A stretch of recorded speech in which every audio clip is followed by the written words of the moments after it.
Happy New Year everyone, Reese here, and I've got a brand new sneaker video to bring you. Now since it's the beginning of 2018, I wanted to take a little bit of time and look back on 2017. So these are my top 10 favorite pickups from throughout the year. Now since these are my favorite pickups, that doesn't mean that this is a list of the best releases of the year. These are just the pairs that I was able to and chose to actually pursue and purchase. And since these are my favorite pickups, I think there's one or two pairs that snuck in that weren't actually released in 2017. But I think I've got a pretty diverse list. It's not full of a lot of really hype shoes. It's just the shoes that I found myself really enjoying and looking back on thinking, man, I'm really happy I picked up those pairs. With all that said, let's get into it.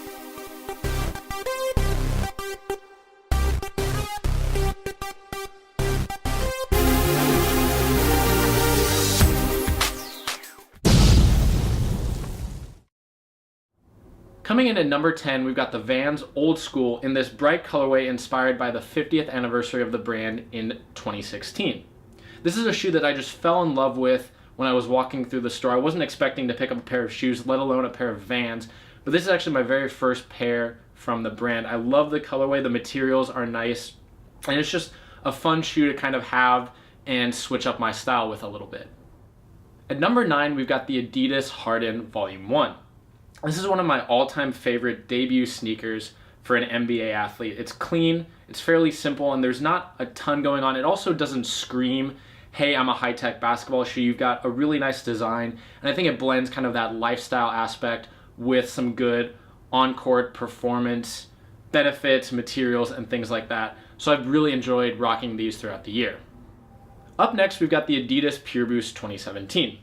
This is a silhouette that I love. It's a great alternative to the Ultra Boost. It's got a good mix of comfort and it's also easy to slip on, and we've seen a lot of very cool colorways come with this. This is one of my favorites just because of the nice mix between the black and the white. The black boost looks really good on this, and again it contrasts with that white outsole, kind of tying into the upper a little bit.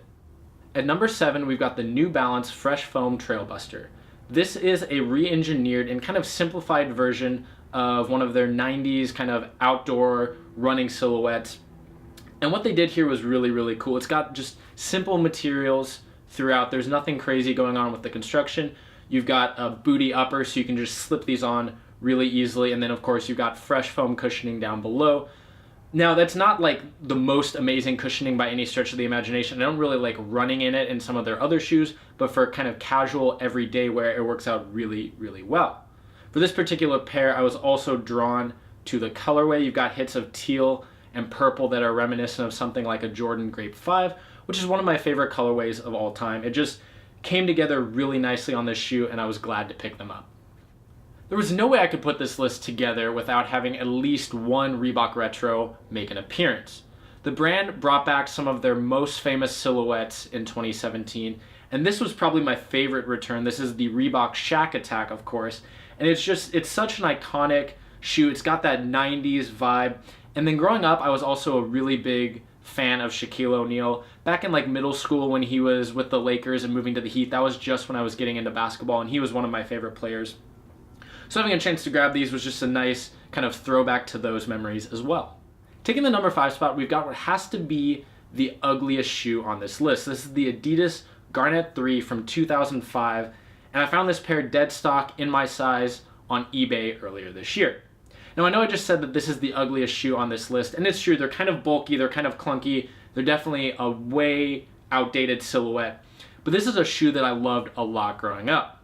The first shoes I was really interested in were Nike Shox and Adidas Bounce, and I actually had the low top version of this shoe for basketball in 7th grade. I remember really wanting the high tops, but they didn't have any in my size. And this colorway hadn't actually come out yet when I was getting basketball shoes, because these released in February of 2006 for All-Star Weekend. This was the shoe that Kevin Garnett actually wore that weekend. And so it's just a sentimental shoe for me. It was one that I loved back then. And like I said, this was my favorite colorway, but I never had this particular pair. So to find them dead stock in my size was pretty cool. At number 4, we've got the Air Jordan 32 in the CEO colorway.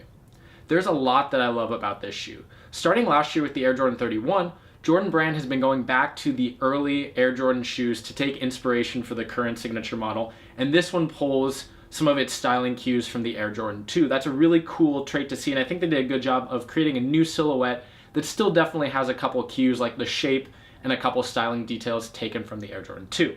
On top of that, this is a fantastic colorway. I love everything grape. I love Hornets colors. It's just one of my favorite color combinations.